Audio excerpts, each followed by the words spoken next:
you want to go check that other battery, sweetheart? Just see if it is got the green light on. If it has, bring it out. All right. And we'll change it over. Okay. Just so that we don't want to get halfway. Yeah.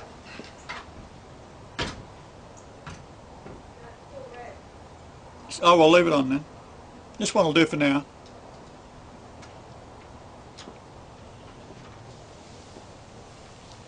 We're about 50 minutes into the broadcast here, so How long is it for? An hour and a half? it's an hour and a half. So I don't know if those children are going to be out of school and able to speak also at the very conclusion. Good. We, our little ones here, because we thought that it was going to be at 3 o'clock local time. Radio, KTTY.org. You both want me to call it radio. Radio for the 8 o'clock. Every Thursday, it's about 9:30 or so to the Ryan. Yeah. Fine. Yeah, I'm here. Doing. This is Joseph. Yeah, good man. Sure. Now, so get into the straw man when we have some time left. There's some things interesting. Okay, straw man. When there's a fiction called the birth certificate, which is really a death certificate, that a person who registered its son or daughter goes to the registrar in Australia, but probably the same in America. The birth certificate, before it's issued, is taken before a Supreme Court justice, and then he asks if the child is present. Of course the child isn't, and then declares it intestate, which means dead without a will. So they then take $1 million in Australian, at least, $1 million US, they borrow from the Jews in the Bankers Mile in London, and it is guaranteed with our taxation that we're going to be paying for the rest of our life. So it's going to cover the interest on the loan. That money then goes through the Australian Embassy in Washington, so in your case it would go through whatever legal department would be in Washington. Treasury. And the money is then deposited into the commerce section of the stock market where it's traded. For example, like Forex trading, in currencies, or just buying stocks or whatever. And that remains in place until a person dies. So they bring on a war like Vietnam, kill off 51,000 Americans, boys. That might be worth $20 million apiece dead. Because when that person dies, because they're intestate and they're a straw man, all capital letters, straw man has no soul because you're legally dead. So your corporation has been formed called a straw man corporation, and that's how they manufacture money out of nothing. It's on your guarantee and your signature on your tax file number or social insurance number or credit cards or bank, whatever. So they are drawing money off of your accumulated wealth that has been borrowed from the Jews in the Bankers Mile. This is not the normal Jew I'm talking here, I'm talking about the Rothschilds. So they then lend the money, and that is then deposited into an account called a straw man, which is your name. You are intestate, you don't know you've got it. When you die, the money then goes, whatever is accumulated, in my case I'm 66 years old, it could be worth $150 million or more. So a bullet in the head would benefit the government by $150 million. So come to think of it, if it was Al Capone doing it, which he did a similar sort of a thing by insuring drunks and then getting them drunk and they would die, you could do that in America apparently, you could insure someone without their knowing. This is what they was doing. So wouldn't they benefit by, number one, starting a war, number two, sending soldiers that's going to die, number three, getting the weapons that are manufactured by the huge industries in America and Canada and Australia and England to supply the war machine, and then hopefully kill off as many people as possible on both sides of the fence who's got a birth certificate. So your birth certificate is a death certificate. It's total rubbish. So we're setting up the kingdom here in Australia. There'll be none of that. We will manufacture our own currency. There'll be no interest rates. There'll be no mortgage paid. So it is possible in America now, some people have done it, and that is to redeem their straw man account and take control of it, so they are then in head of their own corporation, and then order the money to pay off their own mortgages and debts.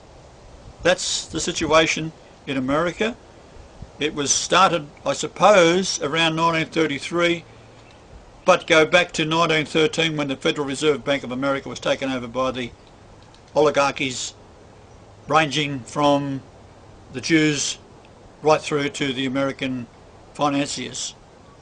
And I think it was Jekyll Island where this all took place. It was 1910 they had their first meeting. 1910 was the first meeting, Janelle was saying. So that's what the straw man's all about. And everyone who's got a birth certificate has got one. And look at your driver's license, all in capital letters. That means you're dead. Look at your social security number, capital letters, you're dead. So everything in capital letters means you're dead. So any government communication. Now my point is this. Why is it that your politicians aren't talking about it? Why is it that your churches aren't talking about it from the pulpits? Because they're all part of it. Kennedy was probably the greatest man that's ever produced in America. And he had a speech saying that it was repugnant to have secret societies. And what happens? He's dead. Then his brother, who would have known about it, dead. So you don't last too long in American politics, or any politics in the world for that matter, unless you play the game. So you talk about people like Ron Paul. Ask bloody Ron Paul to look at my videos and let him see if he'll go and have the balls to stand up in Washington and say, listen, I have seen the information here. Everything this man utters is true. Do it.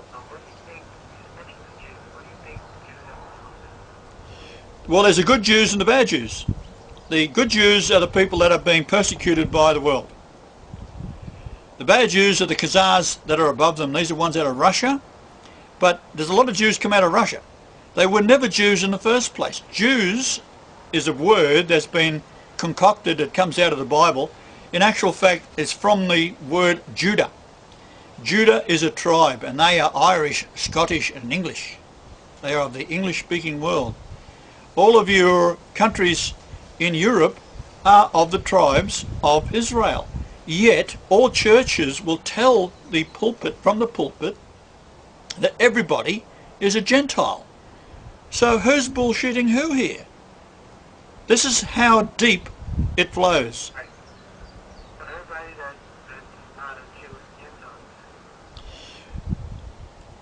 Most of the Jews are Gentiles. It's a reverse. They've changed it around. Now the poor Jew doesn't know the difference. He just thinks he goes to a synagogue and so forth. And he's been persecuted as a scapegoat right from day one, primarily with the Balfour Agreement, which was 1917, when the American money was used to finance the winning of World War I. The Balfour Agreement was an agreement between Lord Balfour and the Rothschilds to give Palestine to the Rothschilds so they could set up Israel. Israel, there are many Jews believe they are of Jesus, yes, but that's a faith. We're talking genetics here. You can't become a Chinaman just because you go live in Peking. Your eyes will give it away. You can't become a tribe of Judah just because you want to be one. You can't do that. If you're Irish, Scottish or English, yes, you're of the tribe of Judah. If you're of the tribe of Germany, you're of Reuben. If you're Danish, it's Denmark, right? Tribe of Dan. And on it goes. Well, of course it was, but the tribe of, if you go back to the Hebrews, it goes back to 2500 BC in England. So what you have then is the holy city, and you've got, at the time of Jesus, for example, the grandmother of Jesus was born in Tara in Ireland. The mother was born in England, and they all moved to Jerusalem to fulfill prophecy of Isaiah.